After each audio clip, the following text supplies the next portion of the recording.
Marami tayong dinaya. Denying the word, denying the flesh.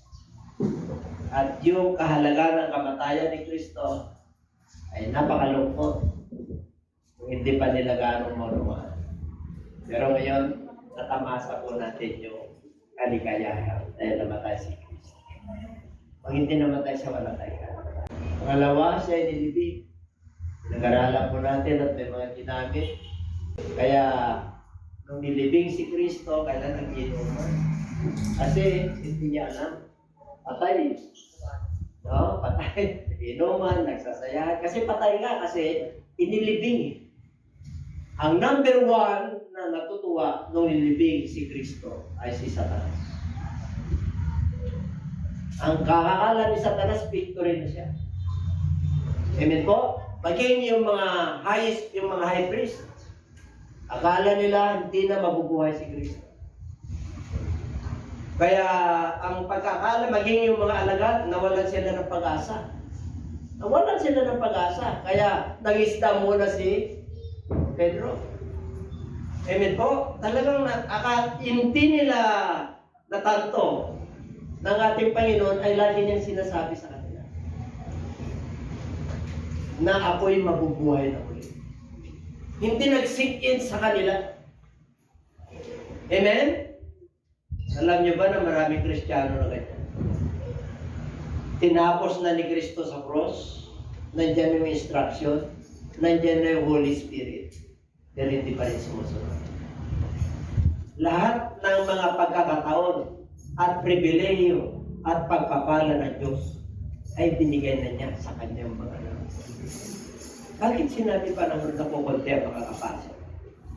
Kasi alam niya, iba ang standard ng Diyos. Ang standard ng Diyos ay righteousness. Ang standard ng Diyos ay mga mananampalataya na nabubuhay sa pananampalataya. Hindi na ikaw yan. Hindi na ikaw yan, tinubos ka na ni Kristo. Kaya sabi ng Apostol Pablo sa Galatians chapter 2 verse 2, I am crucified with Christ. Nevertheless, it is not I who live in me. I have faith in the Lord. Siya yung nabubuhay dito sa akin. Hindi na ako, itong si Pablo na to. Old nature pa lang yun. This is a new life. Bagong buhay na to. Kaya, I live in the faith of the Son of God. Nabubuhay na ako rito sa pananampalataya kasi kilala ko po siya na Son of God. Bakit siya ay Son of Man?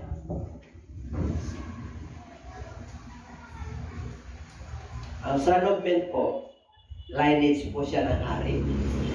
Galing po siya sa patriarch, King David. At si King David ay kapo, ang buhay niya si Joseph, yung kanyang tatay. Kaya tinatawag siyang Son of Man. Pag in-address ng Bible na siya ay Son of God, is pertaining to the Messianic, yung pagkamisaya niya. The Christ, the Anointed One, the King of Kings, and the Lord of Lords. Pag sinabi ng Bible na the Christ, ang pagkakilala mo sa Kanya, hindi lang siya Son of Man. Hindi lang siya Son of God. Pag sinabing Son of God, galing sa langit. Pag sinabing Son of Man, galing sa lupa. Amen? Kaya yung gospel na pinangaral ni Pablo, hindi ganun kadali. Kasi siya mismo nahirapan. Kaya sabi niya, itong gospel na to, itong good news na to, pag sinabing gospel, good news, Godspeed, mabuting balita, which I preach to you. Tinanggap niyo to, dito kayo tumitindi. Dito kayo nananalig. Dito kayo nag-stand. Kasi, ito ang pinangaral ko sa inyo mga taga-Korinto, dala-dala ko to. Ito ang declaration ko sa faith ko. There are principles of faith. Pag tinanong kayo, anong principles of faith mo? What is the principles of your faith? Dapat meron kang prinsipyo. Amen? Kahit nabalik-balik na rin ka, kilala mo yung pinaglilingkuran mo. Amen. Hindi ka nagdududa. Pag nangaral ka at umamon sila sa inyo kung yung Diyos mo totoo, ayon sa Biblia, ikaw mo. Meron lang humamon sa akin. Ano sabi niya?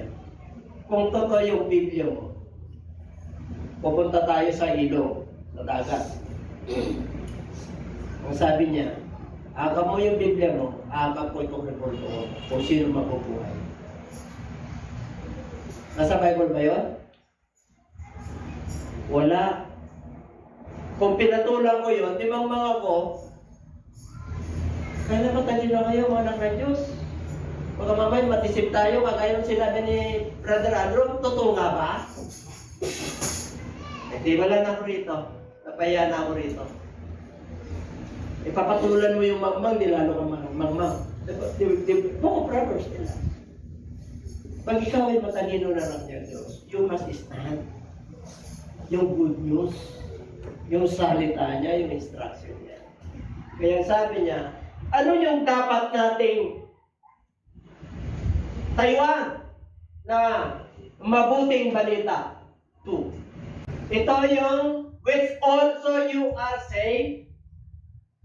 Dito kayo naligtas kung mananahan kayo sa salita. Yung pinangaral ko sa inyo na salita, the law, the Word of God. Kung mananahan ka rito, yung ipinangaral ko, unless you believe. Okay? Pag nangangaral ka, ang audience mo, naniniwala, hindi naniniwala, hindi handa, naghahanda. Asa ka ron? Handa? Kulang pa yun. Handang-handa. Sa Matthew chapter 25, pareho silang handa. Foolish, virgin, and wise, virgin. Pero yung wise, handang-handa. Kompleto ang lagbara, kompleto ang langis, kompleto ang kanilang pagtitiwala sa Diyos. Yung foolish virgin, handa lang. Pero yung wise, handang-handa. Kaya nung tumawag ang Lord sa kanila, kinapos sila ng langis. Kaya magmananampalataya, ang panahon natin ay handa. Hindi ka lang bigyan. Iba, ayaw nila maganda eh. Kasi hindi sila naniniwala unless you believe. Ano yun? Ano yung pangangaral? Ano yung good news na yun? Verse 3. Ano yun? Verse 3. Anong piniliver ni Pablo? Anong pinreach niya sa kanila? Una sa lahat, that which I also received, that Christ died for our sins according to the Scriptures. Anong kamatayan ni Kristo? According to the Scriptures. Isa-isa natin yan. For I delivered he was buried, and that he rose again on the third day, according to the Scriptures. So, tatlo yun. Bakit nandun tayo agad sa kamatayan? Bakit meron tayong Gospel of Matthew? Meron tayong Gospel of Mark? Bakit meron tayong Gospel of Luke? At Gospel of John? Ano yung good news kay Matthew? The life, the birth of Christ. Meron siyang lineage, meron siyang pinagmulan. Pag sinabi mong Gospel of Matthew, Mark, Luke, and John, nandyan yung birth, nandyan yung life, at nandyan yung ministry ng ating Panginoon. Kompleto po yan. Bago siya namatay, inilibing at nabuhay. Meron siyang ginawa according to the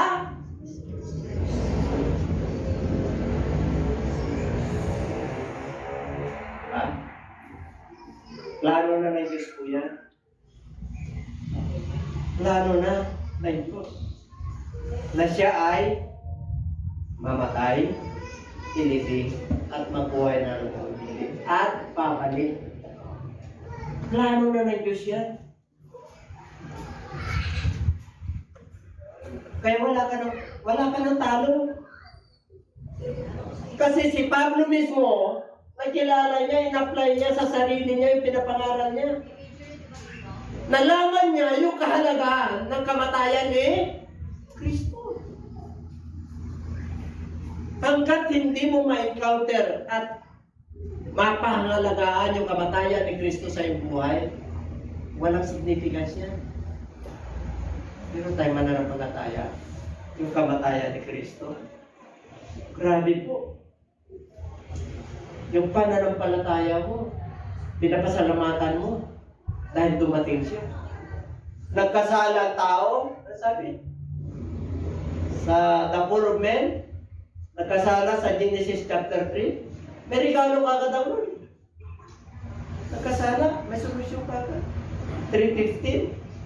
Ang solusyon sino? Yung nagkasala, babae. Ano ginawa ng Lord? Yung binhi. Dahil isinumpa ang babae, yung tagapagligtas, doon lalabas sa babae. Hindi po direkta sa Espiritu. Umiram ng katawan kay Mary para maligtas tayo. 1,000 years ago, pangako na ng Diyos yan. Ngayon ang magkasala pa ng Satanas sa kasi iba, mayroon na kagad pangako ng Diyos. Napakabuti ang ating Panginoon. And everybody say, Amen. According to the Scripture, ang sinabing Scripture, yung kanyang buhay, nasusulat. Nung tinukso ng demonyo, pagkatapos ng pagbaptay sa kanya, pumunta siya wilderness. Tinukso siya. Nung nakapasa siya, binaptay siya, maging si John the Baptist na forerunner niya. Basta ang sabi ng Diyos sa kanya, ito ang palatandaan. Yung sinuko ka na siya na yun. Siya na yung Diyos. Ano yun? Pag binaptize mo siya, magbubukas ang kalangitan. Bababa ang kalapati. At magsasalita ang Diyos. Walang nagsabi sa kanya. Ang nagsabi yung uputo sa kanya, Diyos. Magiging si Jesus Christ. Nung sabi niya, pag-bautis mo ako, hindi ako karapat-dapat na magdala ng sandalias mo. Sumunod ka ngayon dahil ito ang gusto ng Diyos, ito ang katwiran ng Diyos, ito ang kalooban ng Diyos. Kaya mga mananampalataya kung nagsasakripisya mo ngayon, dahil sa natamo natin na kamatayan, yung pagsisisi, yung pinatawad tayo ng Diyos. Eh ano ba naman mga kapatid? Nasa arko ka na, ligtas ka na. Bakit yung pagkukompromise yung pananampalataya mo? Worker ka na. Elder ka na. Pastor ka. You know the last days. The time of sanctification. The time of purification. Because God is coming here. Jesus Christ is coming. Kaya tayo po lahat na nakapag-ayuno, one day yun na nakayanan mo, yes. 2 days, yes. Pero the significance of 3 days, yan ang pinakamatindi. Sana po, kung kayo man ay nawala rito at fasting kayo, tinuloy nyo, alam ng Diyos yan. Kung meron ka man na-compromise na ginagawa ka noon, okay. Pero, sana tinuloy mo. Ano sabi ng Lord? Maraming nauuna na siyang nahuli. At maraming nahuli na siyang nauna. Gusto mo mauna? Kahit nasa huli ka ngayon, pwede ka mauna. Kasi ang timetable ni Lord, di ba? Kahit mananampalataya ka noon, baka marami pang mauna sa iyo ngayon. Depende yan sa pagsunod mo sa iyo. And everybody say amen. Depende po yan. Pagkarapat-dapat ka, papromote ka ng Lord. Pag nakita ng Lord yung sakripisyo mo, pinaglalaban mo, inuuna mo siya, sigurado na lulubog ang Diyos. Wala lang. Kunting sakripisyo, may self-denial, alam mo naman na yun. Last of them, ang dami. Pero huwag kang mag-alala. Ang mananampalataya ay nabubuhay sa pananampalataya. Gagaan niya. Lahat ng problema mo gagaan. Kasi inuuna mo siya. According to the scripture. Spirit namatay. Nag-aralan na natin. Spirit in Christ. Ito tayo ngayon. I-emphasize ko yung the third day. Yung rose. Alam mo nga kung parang hapis na yung mukha ng katalim. Dapat ang lakas ka. Ang lugod-lugod ng iba. Ano kaya ng Lord? Hallelujah, praise the Lord. Kahapon, siguro yung iba nagutom. Ako, hindi nakapasa kahit 30. Diba? Si Lord na nakakala. Kung hindi nyo pa kaya, magagawa ng Diyos. Amen? Isang araw, naghagat ka na gusto mong mauna. Pasan mo muna yun. Amen? Sa mauna eh. Anong sabi ng book of 1 Corinthians? Lahat ay tumatakbo. Diba? Sinabi ko yan. Tumatakbo sa takbuhin, pero merong nananalo. 8 billion yung tumatakbo. 8 billion na tao, di ba? Ilang billion na Kristiyano? 2 billion. Ilan yung nakakakuha sa takbuhin? Ilan? Isa ka ba doon? Ano sabi ng Apostol Pablo? I press toward the mark of the prize of the high calling of God. Doon ako nakatingin sa pagtawag sa akin ni Kristo. You know why? Because it is the high calling, the highest calling, the highest vocation, the holy calling, the divine calling. God calls you to serve Him. Yes. The highest vocation. Hindi mo pwede ipagpalit yan. The true riches.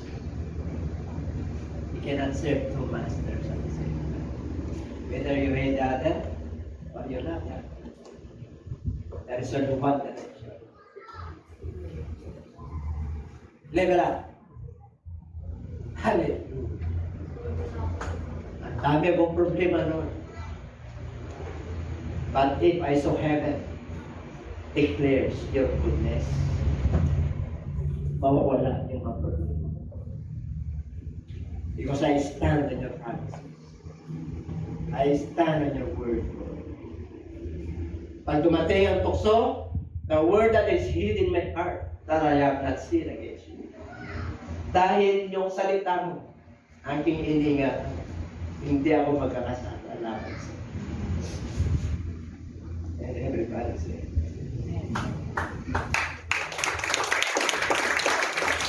according to the scripture, ang ating Panginoon, third day.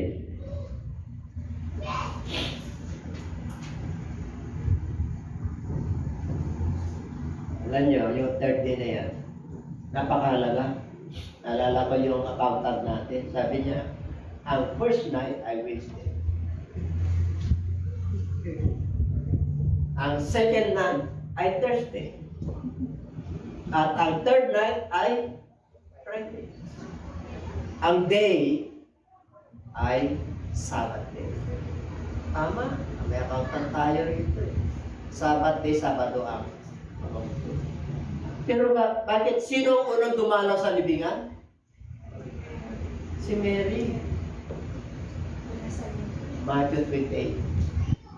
Bakit? Because He is the Lord of the Sabbath. Whether you are Gentiles or Jews, hindi na pinag-uusapan ang Sabbath.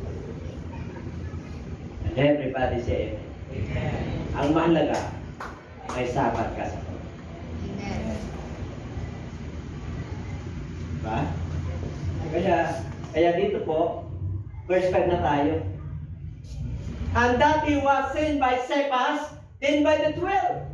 Si Cephas po ay si Pedro. Ang sabi riyan, si Cephas, Bakit wala si Mary Magdalene? Bakit hindi naka-record yan ng 10? Kasi po, ang mga babae, customary ng mga Diyo po, hindi recorded yan. Kahit yung pinakain po, 5,000 lalaki na. Wala yung pamilya, di ba may anak yun? May nanay yun? Ang nire-record lang po nila ay mga lalaki. Kaya kung makikita mo mga kapatid, talagang sa scripture, talagang ang lalaki talaga, ano? Parang hindi ko yung pasok. Hindi, pero ngayon, dahil grace na ni Lord, ayan, hindi po, equal rights na tayo. Wala ng Greek, wala ng Jews. Pagdating sa paglilingkod sa Lord, okay ba tayo? Kaya sabi ni Pablo sa Gospel, Romans 1:16 and 17, "For I am not ashamed of the gospel of Christ, for it is the power of God unto salvation. First, to the Jews. And second, so wala ng Jews, wala ng Grego, wala ng Gentiles sa panahon natin. And everybody say, praise the Lord. Praise the Lord. Kung malaya ka na maglingkod sa Diyos, malaya ka na. Nasa yung kamay, ang kapangyarihan. Kaya pagdating ng Judgment Day, yung kapangyarihan ng Lord, pinaniwala mo at yung will mo, sinunod mo, ay, nasa iyo yan. Pedro! Ngayon, nag-resurrect na po siya dyan. Meron ba kayong huli? Wala. Dali nyo yung bag mo nyo, palaliman nyo ng konti. Ilagay nyo yung unit nyo sa bandang kanan. Ilan yung huli nila? 153. Pag huli pa lang nila, nakaihaw ng Lord. Then, by the 12, nagpakita siya sa 11 siya nagpakita eh. Wala na si Judas dyan eh. Wala na si Judas dyan. Nag-resurrect ang ating Panginoon. Kay Mary Magdalene. Tapos kay Cephas. Then, by the 12. Sino yung pang 12? Si Paulus. Alam nyo kung bakit? Ang apostoles ay kailangan ma-encounter nila personally ang Panginoong Isus. Kasi ibang kaso yung tinawag niya sila. Isa-isa. Maraming alagad. Marami silang alagad. Namatay yung isa eh. Nagtatwa eh. Kaya sabi niya, nagpakita sa 12. Sino yung pang-labing? 11 lang po ang apostol sa ating Panginoon. Nawala po si Katrito, Judas Iscariot. Ang pumalit, nagkaroon sila ng sa Book of Acts, nagkaroon po sila ng lottery, palabulutan. Ang nakuha si Matias. Pero hindi yun ang kalooban ng Lord. Ang sabi ng Lord, mangaral ka. Saan? Sa Hudyo at sa mga Hintil. Ang 11 disciples niya, those are the disciples to the Jews. But for Paul, to the Jews and to the Gentiles. Si Apostol Pablo po ay Pariseo. Anak siya ng tribo ng Benjamin. Ang napangasawa ng nanay niya ay Grego. Kaya Romano po si Apostol Pablo. Kaya nung nililitis po siya, I am a Roman citizen. Ay, natakot yung mga sundalo. Natakot yung mga sundalo because he is a world-class citizen. Anong world-class citizen ngayon dito sa mundo ngayon? Ha? Amerikano. Kaya dami gusto pumunta ng Amerika. Oo. Noong una, they were protesting. They were the Protestant. Pinagpala sila ng Lord. Eh nung dumating na yung Babylonian na modern Babylon, nandun na lahat. Ang gagaling yung kultura natin, yung mga ano natin, yung mga ano natin, yung dancing, doon na yung sila Michael Jackson na gano'n, di ba? Oo. Ang dami ng mga lorong. Kaya niraratrat sila ng mga mga bata. Ilan ang kaso doon?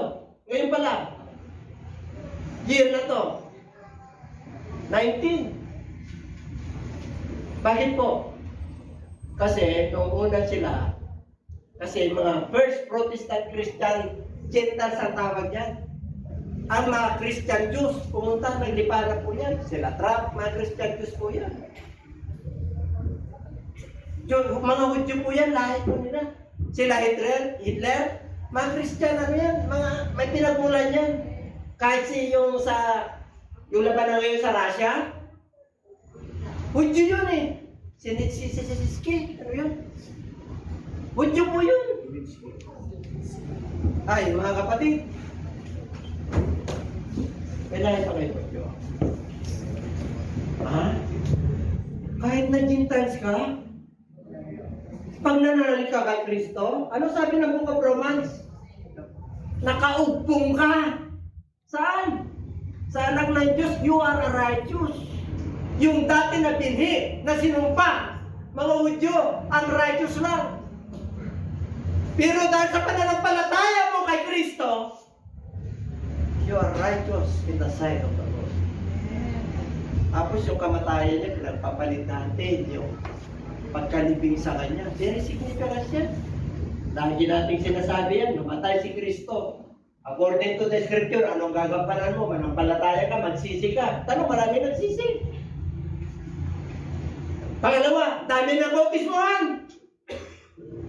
Hanggang una at pangalawa lang. Asan na sila? Bakit di nakapagpatuloy? Kulang eh. Hindi siya handang-handa eh. Pag mananampalataya ka, may proseso. Pag tumanggap ka ngayon sa Lord, nabaptize ka, makikita mo ang liwanag.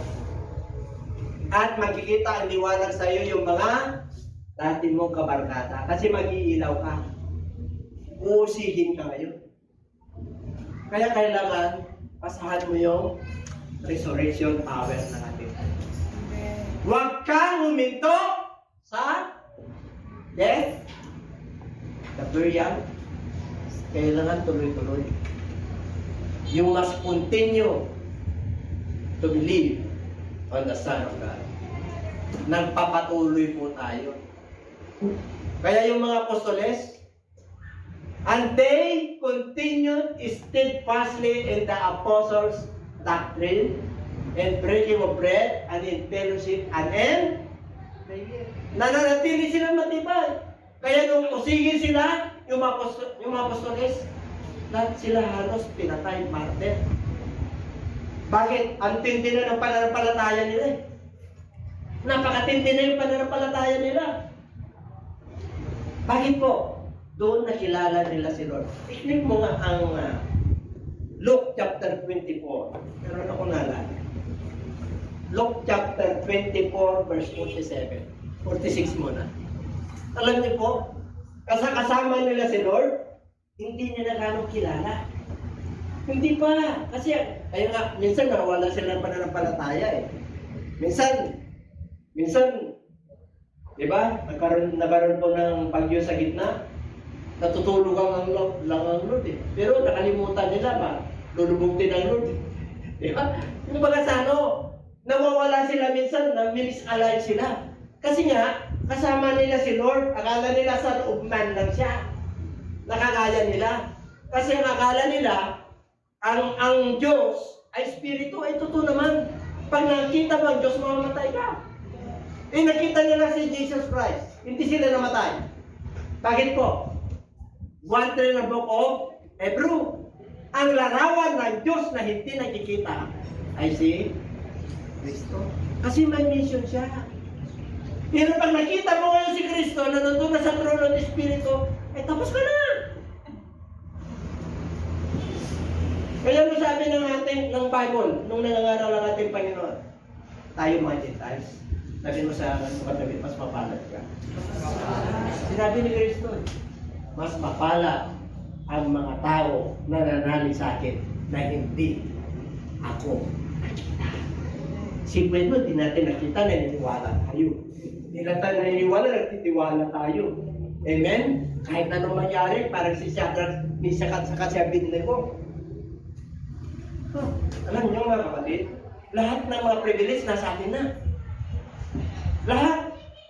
Pag pinuspos ka ng Holy Spirit, lahat ng pagkakataon, lahat ng pagpapala na kalooban ng Diyos, mapapasaya. Kinumplito ka na eh. Yung pagkamatay niya, yung pagkadibin niya, kinumplito ka niya. Sige, tingnan niyo. At sinabi niya sa kanila, thus it is written, nasusulat, and thus it will be beloved, ano to? Behave Christ to suffer.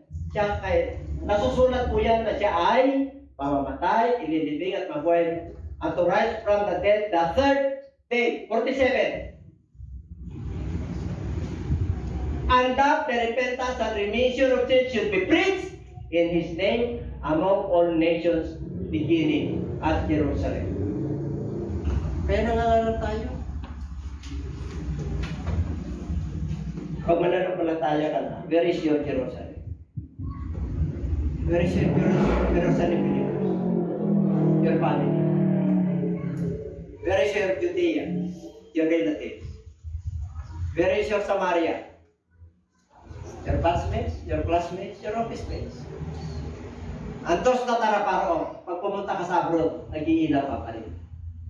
Huwag mong kalimutan yung patutubo sa buhay. Na naliwanagan ka sa mabuting balita. Na naliwanagan ka sa kamatayan ni Kristo. Na naliwanagan ka sa pagkalibing kay Kristo.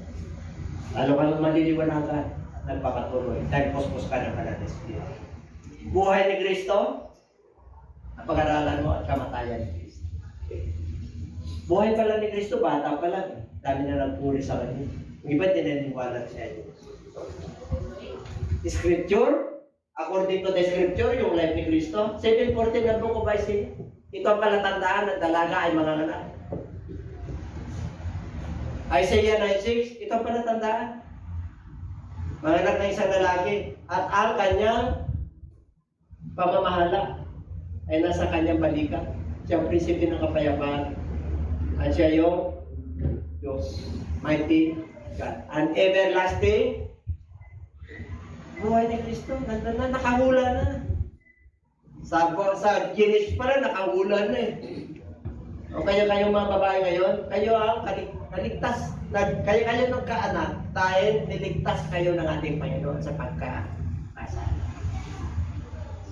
Kaya, umiran na lang na katawan na si ng ating Panginoon Diyos kay Mary. Kaya sabi niya, blessed are those among women, and blessed is the fruit of thy womb.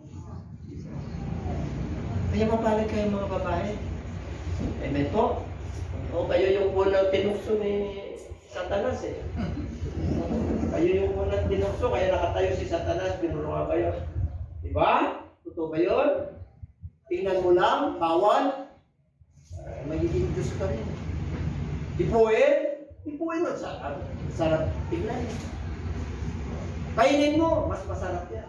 Dito, kinain nila. Tapos na. Kasalanan pumasok sa mundo ito. Kaya kailangan mo yung gospel of Jesus Christ. His death, His burial, and His resurrection. Pag nakumpleto mo yan, hallelujah, hallelujah, hallelujah. Pero kang pigsa dito, hallelujah, hallelujah, hallelujah. Babalik dito, hallelujah, hallelujah, hallelujah. Punta sa talampakan, sa araw magdudurog yan. Bakit nasa talampakan na eh, wala kang magawa eh. Papipisayo. Kabuhayan. Emotional problem.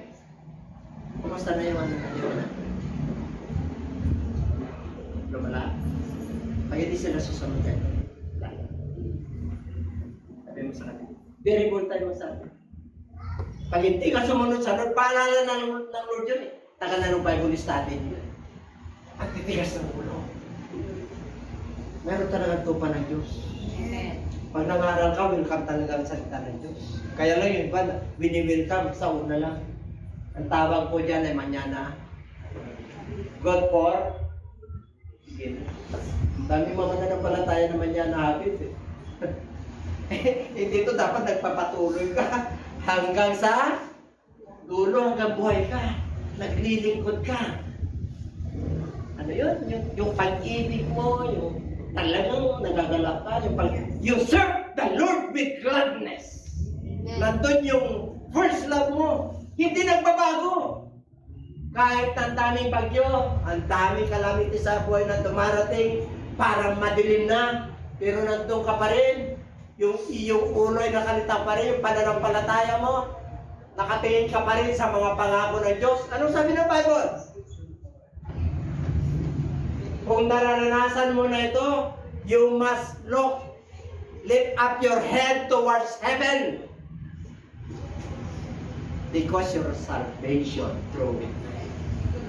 Nandiyan yung kaligtasan mo. Yung bankruptcy, wala kang trabaho, liligtas ka ng Lord. Bibigyan ka ng trabaho. Mahirap ang buhay? Hindi mahirap ang buhay. Ang Diyos natin ay hindi nagbabago. Psalms 24. The earth is the Lord and the fullness thereof. Lahat ng nakatira rito, Kanya. Ano sabi ron? Who shall ascend unto the hill of the Lord? Who shall stand in His holy place? Sino raw? Those who have pure heart. Clean hands. Pure hearts. Ano pa? Yung mga did not lift up their soul unto vanity. Hindi sila ma-pride. Hindi sila nagtitiwala sa Diyos-Diyusan. Apat po yun. Ano sabi niya? And they shall receive blessings from God and righteousness. Dalawa yun. Pag nananagumpay ka, hallelujah! You can feel it.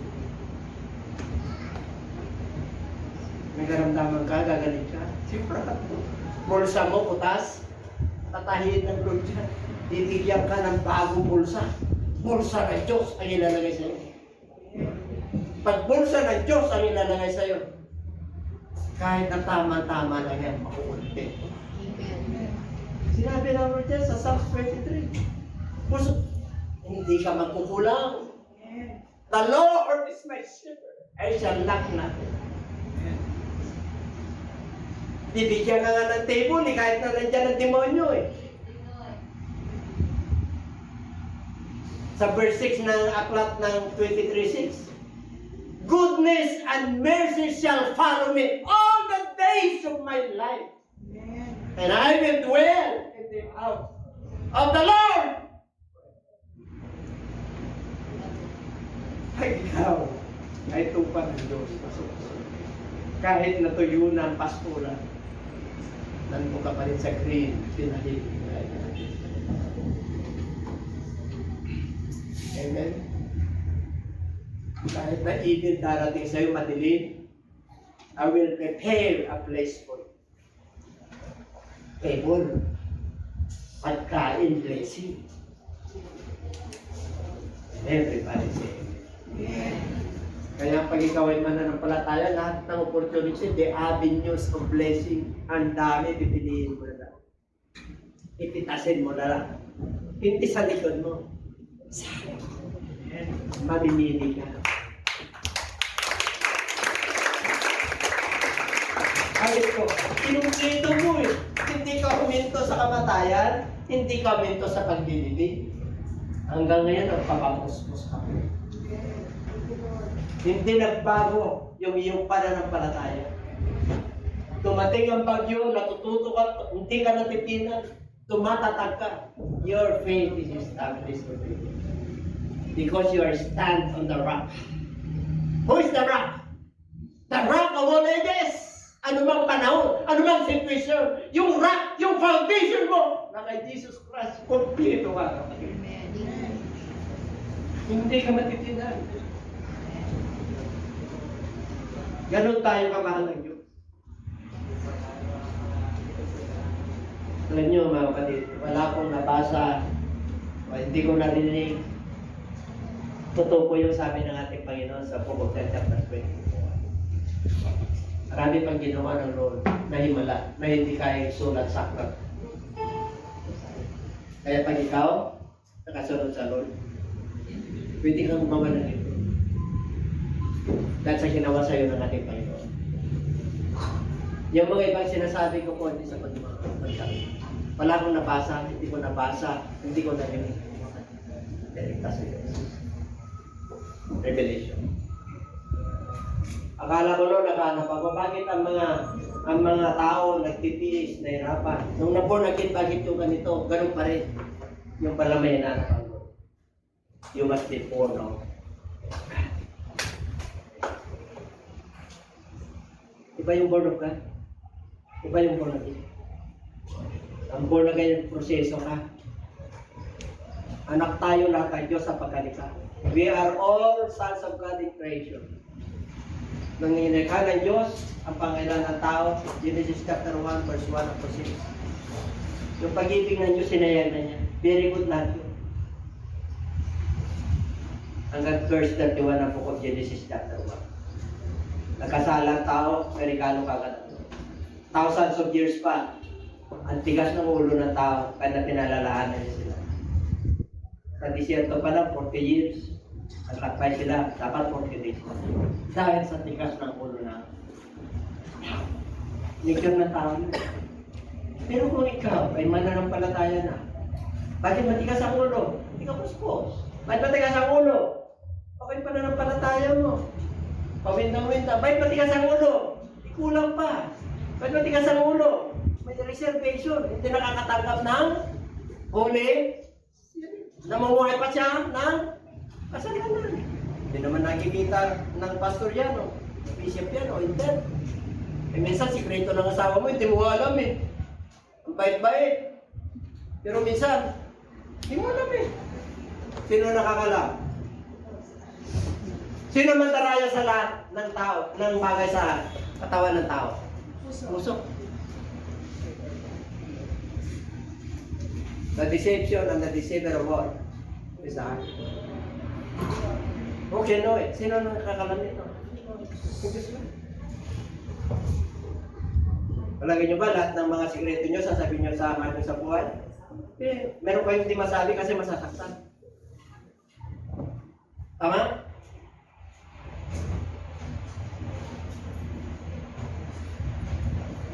Meron kayong hindi mabigkas.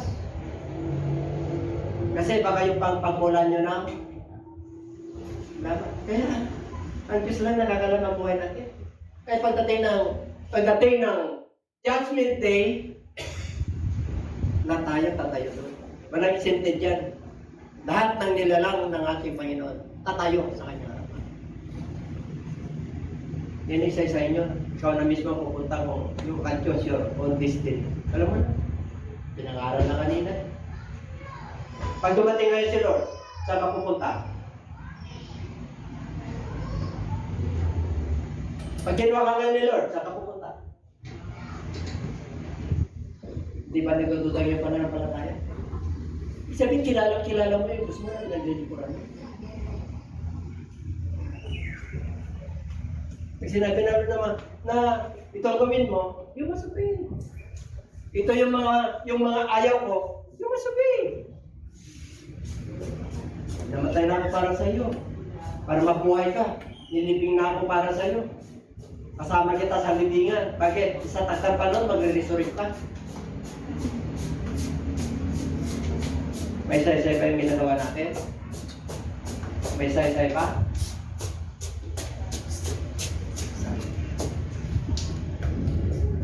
Well,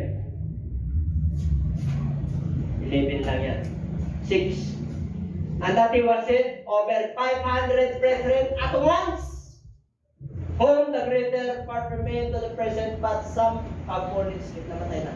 Kasi sinulat po na Apostol Pablo yan. 30 years after. Hindi niya naman kilala si Lord eh. Wala. Napabalitaan niya lang, nag-aaral pa siya sa theological niya. Kaya nung sinulat niya po yan, 62 AD, after the resurrection, namatay si Christ, AD 32. So 30 years. So dito nagpakita, nung panahon niya, Kasi nagpakita ang Lord, una, kay Mary Magdalene, wala sa record. Pangalawa, kay Cephas, nasa record. Pangatlo, yung 11 disciples. Pang-apat, saan? Sa Book of Acts, yung 120 na napospos ng banal na Espiritu. Doon siya nagpakita. Kasi po, taga-Corinto to. Doon na-encounter niya si Lord. Si Paul. Na-encounter niya eh. Pumunta siya sa Damascus. Pinipersecute niya ang Church of God. Pinagkukulong niya yung mga mananampalataya. Kanya, na-encounter siya kanina eh. Personal. Oh, yung theological study niya, yung ama ang kilala niya eh. Yung ama na tinukoy ni Moses sa Genesis 62, Leviticus, Numbers, and Deuteronomy. Yung that is the law. Ang prophets po after that, mga propeta na ng Diyos. And everybody say amen. May major prophets, may minor prophets. O lahat yun. Kaya sabi kanina, yung binasa natin eh, sa Luke 24, nung mag-resurrect ng ating Panginoon, naalala ng mga disciples eh, bakit hiningan sila eh? Na-enlightened sila eh. Na siya pala yung nasa kasulatan. Concerning him, lahat ng sinabi nila ni Jesus Christ, naalala na nila. Nag-sink in na sa kanila. Pero nung kasama siya, hindi malabo. Pero nung nag-resurrect ng ating Panginoon, after 3 days, nangaral siya, another 40 days. Para hindi sila mag-alinlangan. And everybody say amen. Ganun katindi yung Diyos natin. Ganun katindi yung pinaglilingkuran natin. Hindi lang siya namatay. Nabuhay siya na muli. At babalik siya. Yun ang matindi. Babalikan tayo. Matindi yung pag-asa natin. Ba namatay na? 7. After that, he was sent by James, then by all the apostles. Sino si James? At lang James sa apostolis niya. Si James po, kapatid niya yan. Siya yung sumulat ng Book of James. Kasi si James na, kapatid niya si John, na tinawag niya, pinatay yan ni Herodes habang nag-speak siya. Sa Book of Acts, yung James na anak niya. And everybody say amen. Nagpakita sa kanya. Kasi si James kapatid niya naman eh. Tinakikita niya lagi, ang pinag-uusapan dito after the resurrection. Nakita niya ulit.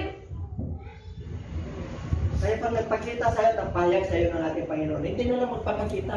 Magpapahayag na lang. Kasi hindi pa magpapakita ang Lord sa atin eh. Sino nakakita na sa picture ni Jesus Christ? Kahit na panaginip lang. Nakita niyo na lang. Kasi Moses ko, hindi nga niya nakita eh. Likod lang eh. Lugod na lugod ang Diyos sa kanya eh. Kaya nagpakita sa kanya, punta ka doon sa pagitan ng dalawang bato. Magpapakita ko sa iyo. Dumaan.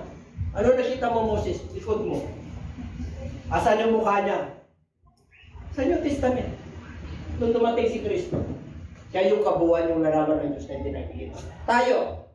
Pag na-rapture tayo, kitang-kita mo na siya. Amen. Ang tindi nito pananampalataya nito. Hindi nga ako kilala, hindi nga ako Diyos. Hindi nga niya na ako nakita. Pero naniwala sa sinabi ko na mas mapalad ang mga nananalig sa akin na hindi nakakita. Ay, ano hindi mo pala kapatid? Tapos binababa mo sa sarili mo. Sa bahay ko ako nakatira. Sa barangay ganito ako nakatira. Ang ulam namin, yung albos, yung hardin lang namin sa gilid. Parang kawawa ka naman. Maharlika ka. Sabi mo siya katabi, maharlika ka. Maharlika ka. Kaya nga sinabi ni Kristo eh, ako'y naging mahirap para kayo ay matinikiran nyo. Pagkakando tayo. Yung ating daanan dito. Kaya wala makakapasok na magnanakaw mo. Kalapit na. 8. Then last, ang last na nakakita sa kanya? Come on, he was sent by si Apostol Pablo. As by 1 out of you, pinanganak ako sa walang kapanahunan. Grabe si Apostol Pablo. Na-encounter niya si Lord. Ipinanganak siya sa walang kapanahunan. Bakit nasabi niya yan? Kasi yung ipinapangaral niya, yung Diyos nila Moses, nahiya rin sa kanyang sarili. Book of Acts chapter 9. When Paul goes to Damascus, merong ilaw na napakaluwali. Bigla siyang nalugmok at nagsalita. Ang sabi ng Apostol Pablo, sino ka magkakaroon? Ang alam niyang sasagot, ako si Jehovah. Ano sabi niya?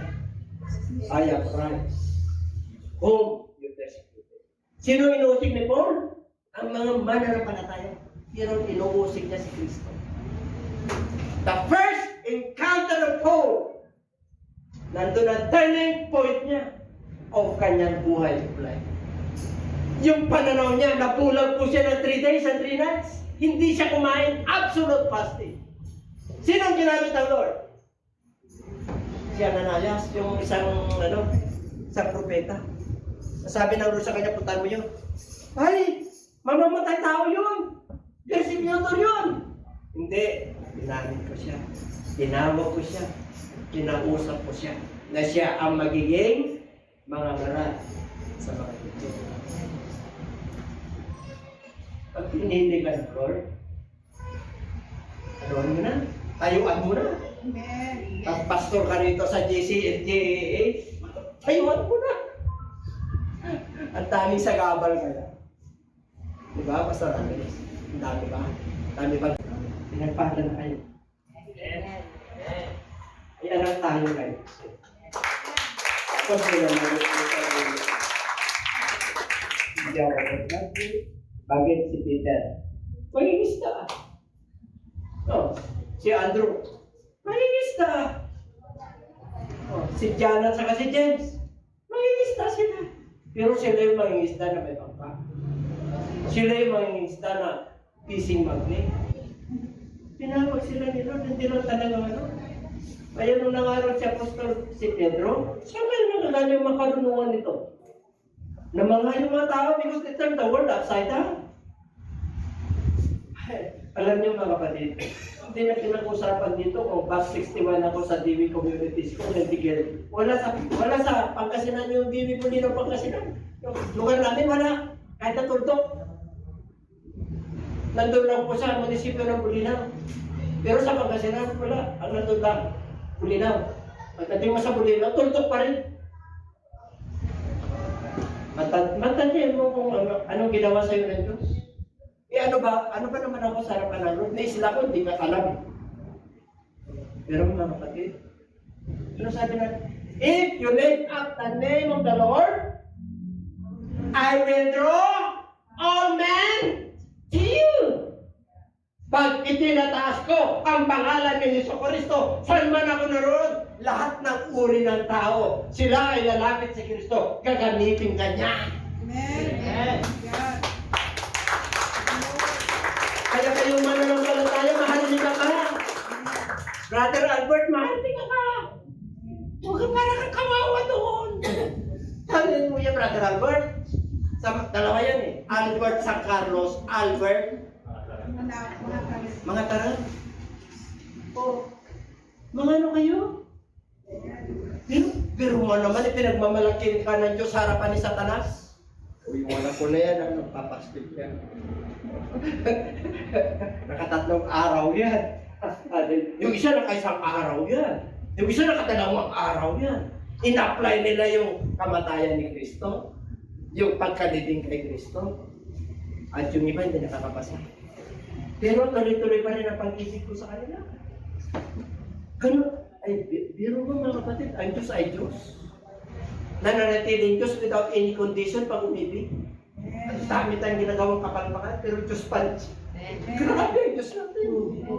Woo! Hallelujah! Ang tindi mo! Ako pagdating mo sa bahay, lupot-lupot ko. Nag-alala ko na naman. Kaya makukuha na. Kasi, pareho pa rin. Hindi ka nagbago. Pos-pos ka ba kaya? Pagbago na. Oh, kita mo, nag-confirm yung po mo.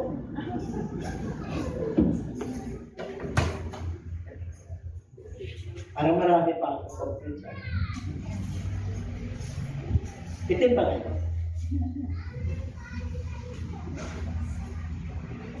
Kasi siya na po kayo. Mula nung ako'y nag-Christian po, talagang lumalakas po yung mga toxic sa katawan ko. Okay. For I am the least of the apostles. Ako yung pinaka-least, pinaka-bago. Kasi apostolic siya na taga-usig eh.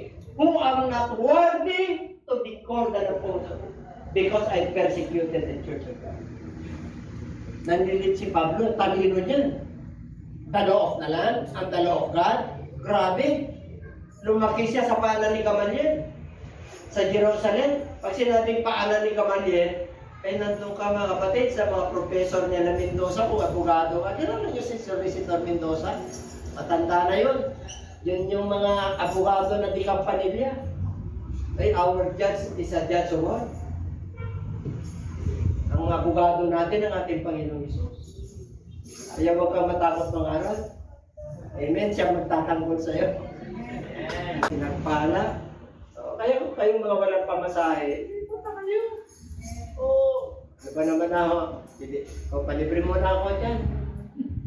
Kung gusto mo maglakad at wala talaga, nahiya ka, bibigyan ka ng lakas ng Lord na maglakad.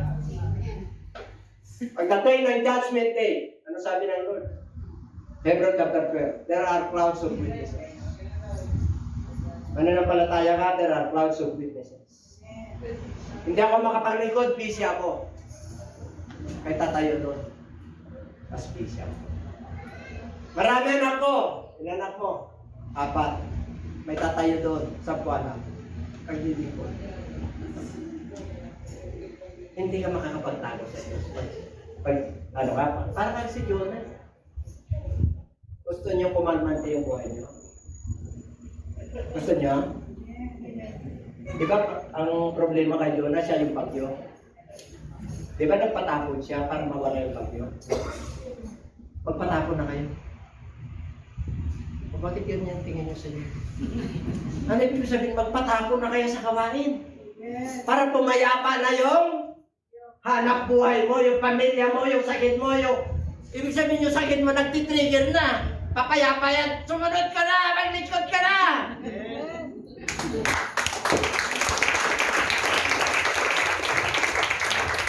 Kaya tingnan mo, pag New Testament, si Jonas ang nasambit ng ating Panginoon. Yung mga Parisiyo na to, dami silang napupuna. At the Judgment Day, tatayo ang mga taga-Ninive. Di ba sinabi ng Lord? Laban sa inyo. Darating ang panahon, tatayo. Yung si Juan, yung panahon ni Solomon, yung Queen of Sheba, tatayo at lalaban sa inyo. Kayo mga Parisiyo, Sadusiyo, kaya nasasaktan po sila. Kasi nung dumating si Kristo, talagang transparency talaga. Prangkahan. And everybody say amen. Amen. Kaya huwag kayong ano sa akin. Sasaktan kasi talagang talagang evangelist. Dating ko doon eh. Diba, Pastor? Tanggalin yung rosaryo. Nadalag ka ng laban. Sakit niyan. Sabi dito, halos mabigis na yung ano niya. Nung tinanggal, pinag-pray, nawala. Nung umalis na ako, lumala daw, lumala. Grabe, nawala si Monyo. Tumatawag kami, talin nyo na to sa trauma. Dinala sa albularyo. Dinala sa albularyo. O di lalo yun. Pag nagbigay na ng instruction si Lord, sumunod ka na. Ang dami ng pinagaling ng Lord eh. Ang dami ng binuhay ang Lord eh. Ang dami ng pinagpala ng Lord eh. Kagad sumunod eh. I-instruction ng Lord, di ko naman instruction yun eh. Nasa ko lang yun, apply ko lang. Sumunod ka na. Eh kung sumunod yun, tapos na. Nagre-reduce na tayo. yung anak, yung kapatid niya, no? Dapat buhay pa. Ang dami pang buhay dapat nakaluluwa. Pag sumunod lang sila sa instruction. Kinuha na sila ng Lord eh. Bakit matigas ang ulo?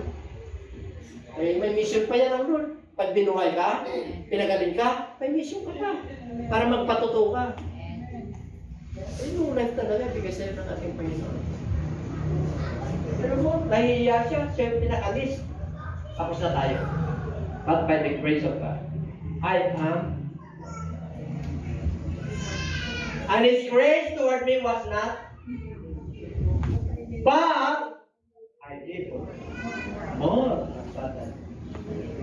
Yet, by the grace of God, which was. Hindi nagmamalaki si Paul dyan. Nag-labor ako lahat sa kanya. Alam niya eh. Alam niya kasi Hudyo at saka Grego siya. Matindi ang pinakakasamahan ni Paul. Papatayin siya, babatuhin siya, inuusig siya. Kaya namatay yan sa Jerusalem. Pinukutan ng ulo yan. Ang hindi lang namatay na alagad ni Kristo ay si John. Hindi mapatay-patay kaya dinala siya sa island ng Patmos. Nakapagtayo siya ng church after 90 years. Namatay siya sa katandaan. Alam niyo kung bakit? Alam niyo kung bakit din namatay? Binuhay siya ni Lord. Pag nangangaral si Lord, nandun lagi, nakahilig sana yun. Siya yung sumunod ng Book of Revelation. Book of John, 1 John, 2 John, 3 John, and Book of... Nandun na yung... Nandun na. Yung Book of Revelation, the Return of the Lord. Pero mo namatay siya. Puspos tayo, nabuhay tayo. Binasa mo kanina eh. 1 Thessalonians chapter 4. For the Lord Himself shall descend from. Siya mismo bababa mula sa at magkakaroon ng masalakas na tunog ng trumpet and the archangel. And there is a great shout. Sino raw ang unang kumpunin? Oh! Universe! Yung una nating mga kapatid na mananampalataya, igisingin sila na. Sinong namatay sa kanila? Physical living. Anong naiwan sa kanila? Yung soul. Hindi yung spirit. Sa Book of Ecclesiastes, pag namatay ang tao, yung espiritu mo babalik sa Diyos. Galing sa Diyos. Hiningan ng Diyos siya sa Genesis chapter 2. Ito babalik sa alapok. Love the Lord your God with all your soul. Ang naiwan, yung soul mo. Yun yung uusgahan ng Lord.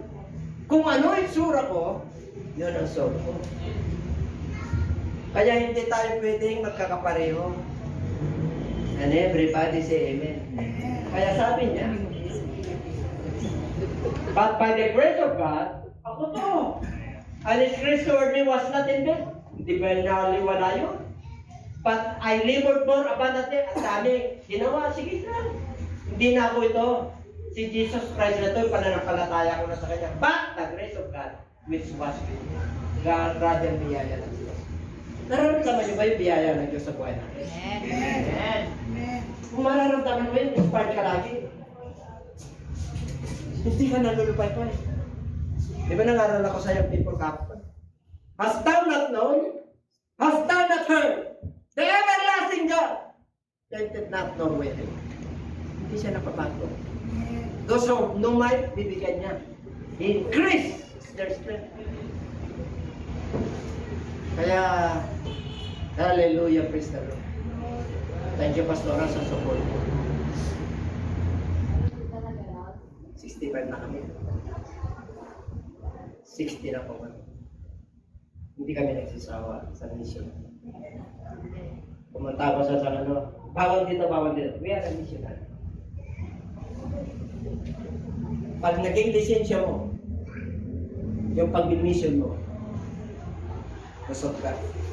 LTO, ilan yung LTO na nakaano sa amin? Tatlo. Galing lang kami sa bahay. Ang missionary po. Bishop ko. Sarap. Ginagamit ko lang yun. Hindi ko inabuso. Kahit sa Maynila po ako, ganyan tayo pinagtatanggol ng Diyos. Ganyan tayo. Grabe, hindi ka pababayaan ng Diyos kahit anong sitwasyon mayroon ka. And everybody sa Praise the Lord. Oh, hallelujah! Ano pa? Hindi ko nga. Wala. Closing remark. The gospel, the death, the scripture. Preparedness. The second coming.